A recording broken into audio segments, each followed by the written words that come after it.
Hello friends, welcome to GK reference. তো বন্ধুরা, ডাব্লিউবিপিএসসির miscellaneous 2000 থেকে 2019 সালের সমস্ত সাবজেক্ট ওয়াইজ পিওয়াই কিউ সলভে সকলকে স্বাগত। আজকে জেনারেল সায়েন্সের 3 নম্বর ক্লাস। আজকে আমরা 2004 এবং 2005 সালের যে সমস্ত সায়েন্সের কোশ্চেন জিজ্ঞেস করা হয়েছিল পিএসসি মিসলেনিয়াস প্রিলিমস এক্সামে, সেগুলো আলোচনা করব।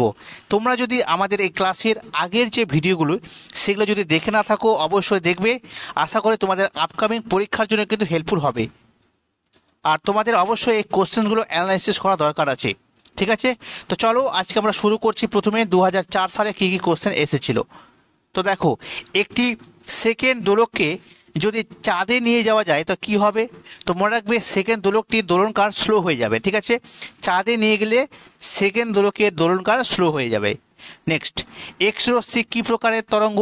তো এক্স রশ্মি হচ্ছে একটি তড়িৎ চুম্বকীয় তরঙ্গ, মনে রাখবে। নিচের কোনটি ভুল? 4টি অপশনের মধ্যে নিচের কোনটি ভুল? তো অপশনে ছিল গামা রশ্মি নির্গমনের পর নিউক্লিয়াসের শক্তি হ্রাস পায়। অপশন বিতে ছিল এন টাইপ অর্ধপরিবাহী ধনাত্মক আধানযুক্ত। অপশন সিতে রয়েছে হিস্টেরিসিস অর্ধচুম্বক পদার্থের বিশেষত্ব। আর অপশন ডিতে ছিল আদর্শ গ্যাসের আভ্যন্তরীণ শক্তি তার উষ্ণতার উপর নির্ভর করে।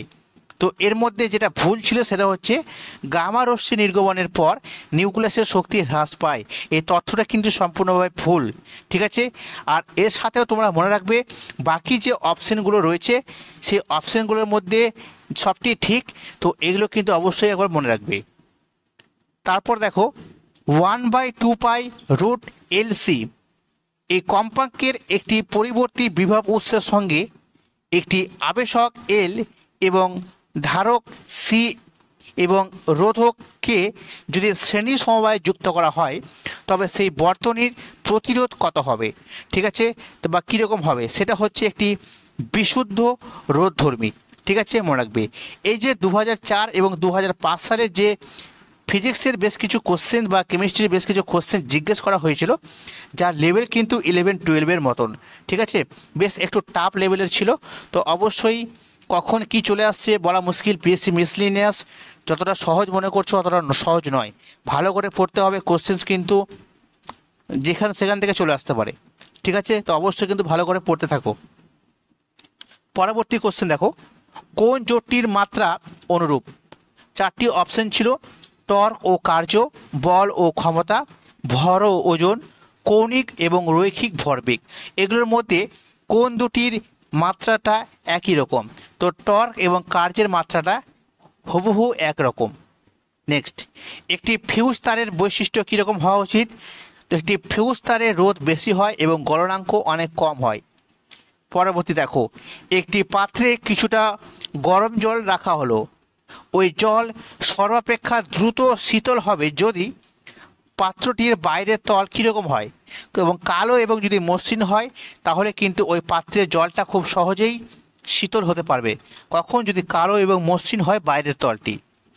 তারপর দেখো, কোন যৌগটি আইডোফর্মে সাড়া দেয় না? অপশানে ছিল 1 প্রোপানল, 2 ইথানল, তারপর হচ্ছে 2 প্রোপানল, 2 বিউটানল। এটাও কিন্তু 12-এর একটা পার্ট, 12 সায়েন্স থেকে এটা দেওয়া হয়েছে। তো এটা 1 প্রোপানল হবে। তো ঠিক আছে, যদি এর অ্যান্সারেরটা বিশ্লেষণ করতে যাই তো অনেক কিছু জানার ব্যাপার আছে, যে আইডোফর্ম ধর্মটা কি, কোন কোন অ্যারোমেটিক যৌগগুলো এগুলোকে ধর্মকে প্রকাশ করে, নানা রকম ব্যাপার আছে। তো সেই ধরনের কোশ্চেন কিন্তু জিজ্ঞেস করা হয়েছিল। তো বুঝতেই পারছো কী ধরনের কোশ্চেন, অবশ্যই পড়তে থাকো ভালো করে। পরবর্তী কোশ্চেন দেখো, একই পরিমাণ অ্যালুমিনিয়ামকে পৃথকভাবে অ্যাসিড এবং ক্ষারের সাথে বিক্রিয়া ঘটানো হলো, তাহলে উৎপন্ন হাইড্রোজেন গ্যাসের আয়তনটা কত হবে, অনুপাতটা? তো মনে রাখবে 1:1 হবে। অ্যাসিড বা ক্ষারের সাথে যদি বিক্রিয়া করা হয় অ্যালুমিনিয়ামকে, তাহলে যে হাইড্রোজেন গ্যাস উৎপন্ন হবে প্রত্যেকটার আয়তন অনুপাতটা 1:1ই হবে, ঠিক আছে? তারপর সোডিয়াম থায়োসালফেটকে ফটোগ্রাফিতে ব্যবহার করা হয়, আমরা সকলেই জানি। তো এর কারণটা কি, কোন ধর্মের জন্য এটা আমরা ব্যবহার করতে পারি? তো এটা হচ্ছে যে এই যে সোডিয়াম থায়োসালফেট রয়েছে, এটা একটা জটিল লবণ গঠন করতে পারে, এই ধর্মটা আছে বলেই সোডিয়াম থায়োসালফেটকে আমরা ফটোগ্রাফিতে ব্যবহার করতে পারি। তারপর রচিলি লবণ কি? তো তো রচিলি লবণ হচ্ছে সোডিয়াম হাইড্রোজেন টার্টারেটের মিশ্রণ। সোডিয়াম হাইড্রোজেন টার্টারেট, এটাকে বলা হয় রচিলি লবণ। নেক্সট, কোন ধাতুর নিষ্কাশনে সায়ানাইড পদ্ধতি ব্যবহার করা হয়? তো রূপা ধাতুর নিষ্কাশনে সায়ানাইড পদ্ধতি ব্যবহার করা হয়। তারপর দেখো, কোন জলীয় দ্রবণটির স্ফুটনাঙ্ক সবচেয়ে বেশি সর্বাধিক? অপশানে রয়েছে 0.1 মোলার সাধারণ লবণ, 0.1 মোলার গ্লুকোজ, 0.1 মোলার সুক্রোজ এবং 0.1 মোলার ইউরিয়া। সঠিক অ্যান্সার হবে 0.1 মোলার সাধারণ লবণ। ঠিক আছে, এটা কি করে বুঝতে পারলাম? কারণ এই যে সাধারণ লবণ বা NaCl রয়েছে, যা একটা তড়িৎ যৌগ, যা জলীয় দ্রবণে বিয়োজিত হয়ে আয়ন তৈরি করতে পারে, ওই জন্য এর স্ফুটনাঙ্ক কিন্তু সবচেয়ে বেশি। ঠিক আছে, তারপরে দেখো পরবর্তী কোশ্চেন কি রয়েছে। কোন অ্যাসিডটি আঙুরে পাওয়া যায়? তো সাইট্রিক অ্যাসিড আঙুরে পাওয়া যায়। তারপর দেখো কোশ্চেন কি ছিল, কোন স্তন্যপায়ী প্রাণীটা সর্বাপেক্ষা বুদ্ধিমান? গরিলা, বানর, হাতি, ডলফিন। তো গরিলা হচ্ছে সবচেয়ে বুদ্ধিমান স্তন্যপায়ী প্রাণী। ঠিক আছে, মনে রাখবে অপশানগুলোর মধ্যে থেকে। পরবর্তী কোশ্চেন, কোনটি নিউক্লিয় সন্ধানী বিকারক? নিউক্লিয় সন্ধানী বিকারক কোনটির? জল। জল হচ্ছে একটি নিউক্লিয় সন্ধানী বিকারক। ঠিক আছে, এবার আমরা 2005 সালে যে সমস্ত সায়েন্সের কোশ্চেন জিজ্ঞেস করা হয়েছিল সেগুলো আমরা দেখে নেব। তো প্রথমে দেখো কি রয়েছে, বায়ুমণ্ডলে কোন গ্যাস অতিবেগুনি রোদ থেকে শুষে নেয়? সেটা হচ্ছে ওজোন গ্যাস, তোমরা সকলে জানো।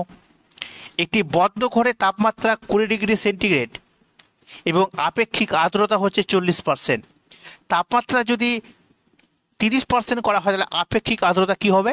তো কমে যাবে। ঠিক আছে, মনে রাখবে। যদিও এটা একটা অঙ্ক, ঠিক আছে, অঙ্কের মাধ্যমে বুঝতে পারবে কী করে হচ্ছে। পরবর্তী কোশ্চেন, ক্যালসিয়াম ক্লোরাইড এবং পটাশিয়াম ডাইক্রোমেটের মিশ্রণকে ঘন সালফিউরিক অ্যাসিড সহ যদি উত্তপ্ত করা হয় কি হবে? তো লাল ধোঁয়া উৎপন্ন হবে। মনে রাখবে, লাল ধোঁয়া উৎপন্ন হবে। পরবর্তী কোশ্চেন, তাপমাত্রা বৃদ্ধির সাথে কোন স্তরের পৃষ্ঠচাপ সাধারণত কি হয়? কোন স্তরের পৃষ্ঠচাপ কমে যাবে। তার মানে কি বুঝতে পারলাম? তাপমাত্রা যদি বৃদ্ধি করা হয় তাহলে কোনো স্তরের পৃষ্ঠচাপ কিন্তু কমে যায়। পরবর্তী কোশ্চেন, একটি সিলিন্ডারে সমান ভরের ইথেন এবং হাইড্রোজেন গ্যাস আছে। পুরো চাপের কত ভগ্নাংশ চাপ হাইড্রোজেনের কারণে হয়? তো 15/16। ঠিক আছে, এটা এমনি বলা সম্ভব না, অঙ্ক মাধ্যম করতে হবে। কেমিস্ট্রির একটি অঙ্ক যা কিন্তু 11-12 লেভেলের, তো অবশ্যই সেটা ছাড়া সম্ভব না, ওই জন্য এটা সলভ করানো সম্ভব হচ্ছে না এই মুহূর্তে। পরবর্তী কোশ্চেন দেখো, চক্ষুদানের সময় চোখের কোন অংশ প্রতিস্থাপিত হয়? তো সেটা হচ্ছে কর্নিয়া। প্রকৃতজাত রবার কোন যৌগের পলিমার? তো আইসোপ্রিন। আইসোপ্রিনটা মনে রাখবে।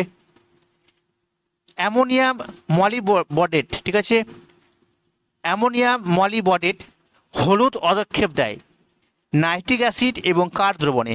তো বোরের দ্রবণে। মনে রাখবে, অ্যালুমিনিয়াম মলিবডেট সেটা যে হলুদ পদক্ষেপটা সৃষ্টি করে সেটা নাইট্রিক অ্যাসিড এবং বোরের দ্রবণে যখন মিশ্রণ করা হয় তখন। পরবর্তী কোশ্চেন, জৈব পদার্থের জারণ ঘটিয়ে পদার্থের ক্ষতিকারক প্রকৃতি বিনষ্ট করাকে কি বলা হয়? কম্পোস্টিং বলা হয়। কম্পোস্টিং। অ্যাথলিটস ফুট এই রোগটি কিসের কারণে হয়? তো ফাঙ্গাসের কারণে হয়ে থাকে। পরবর্তী, একটি পি টাইপ অর্ধ পরিবাহীতে প্রধান তড়িৎ প্রবাহ বহনকারী কোনটি? তো ধনাত্মক হোল। ঠিক আছে, আর যদি এন টাইপ বলা হয় তাহলে হবে ইলেকট্রন, মুক্ত ইলেকট্রন। তারপর দেখো, বায়ু অপেক্ষা জলের গতিবেগ বেশি হয় কারণ জলের আয়তন বিকার গুণাঙ্ক কিন্তু অনেক বেশি, এই জন্য।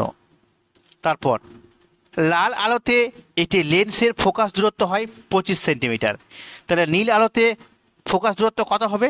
মনে রাখবে, লাল আলোর থেকে নীল আলোর ফোকাস দূরত্ব সবচেয়ে কম হয়। তো ওইখান থেকে যে 4টি অপশান ছিল সেই অনুযায়ী 4.5টা হচ্ছে সঠিক অ্যান্সার। পরবর্তী কোশ্চেনগুলো আমরা দেখব কি রয়েছে। নিম্নোক্ত সরীসৃপের মধ্যে কার 4 প্রকোষ্ঠযুক্ত হৃৎপিণ্ড আছে? তো কুমিরের 4টি প্রকোষ্ঠযুক্ত হৃৎপিণ্ড আছে। একটি সেকেন্ড পেন্ডুলামকে যদি চন্দ্রে নিয়ে যাওয়া হয় তাহলে সেখানে জি এর মান পৃথিবীর 1/6 হবে।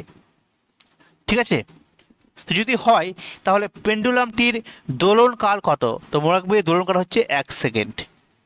তারপর মিথেনে কী প্রকার হাইব্রিডাইজেশন হয় অর্থাৎ সংকরায়ন দেখা যায়? তো sp4।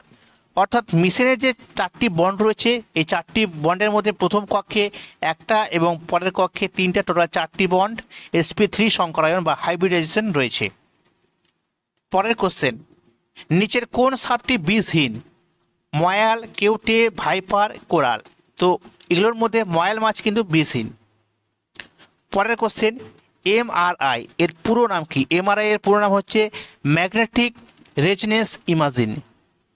ম্যাগনেটিক রেজনেন্স ইমেজিং এটা হচ্ছে এমআরআই এর পুরো নাম। পরবর্তী কোশ্চেন, 1 নিউটন বল 500 গ্রাম ভরের উপর ক্রিয়া করলে ত্বরণ কত হবে? 2 মিটার পার সেকেন্ড। এটা একটা অঙ্ক, তোমরা অবশ্যই করার চেষ্টা করবে, না পারলে বলবে কমেন্টে, করে দেবো। পরের কোশ্চেন দেখব কি রয়েছে, নিচের কোন যৌগের দৃঢ় সমযোজ্যতা দেখা যায়? দৃঢ় সমযোজ্যতা দেখা যায়, তো এটা হবে বেরিয়াম ক্লোরাইড BeCl2। আর বাকি অপশানগুলো ছিল CaCl2, MgCl2, BaCl2।